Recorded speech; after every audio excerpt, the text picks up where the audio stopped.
اللہ تعالیٰ نے قرآن پاک میں نبی اکرم صلی اللہ تعالیٰ علیہ وآلہ وسلم سے فرمایا فَاصْبِرْ صَبْرًا جَمِيلًا، اے محبوب آپ صبر جمیل فرمائیں۔ اور اسی طرح ہمارے بھی معاشرے میں کسی بندے پر کوئی پریشانی ہو، کوئی مصیبت نازل ہو، تو ہم بھی اس کو کہتے ہیں یار تم صبر کرو، یا ہم اس کو دعا دیتے ہیں کہ اللہ تعالیٰ آپ کو صبر جمیل عطا فرمائے۔ صبر جمیل کیا ہے؟ صبر جمیل کے بارے میں مفسرین نے یہ بات لکھی کہ صبر جمیل یہ ہے کہ جس آدمی پر کوئی مصیبت، کوئی تکلیف، کوئی غم کی گھڑی ہے، تو وہ اپنی اس مصیبت اور دکھ کا اظہار اللہ کی ذات کے علاوہ کسی اور سے نہ کرے۔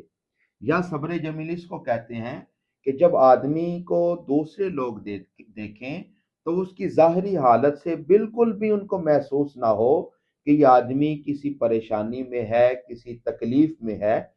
تو جب آدمی صبر جمیل کو اختیار فرمائے گا تو اللہ کریم بھی اپنی رحمت کو عطا فرمائے گا۔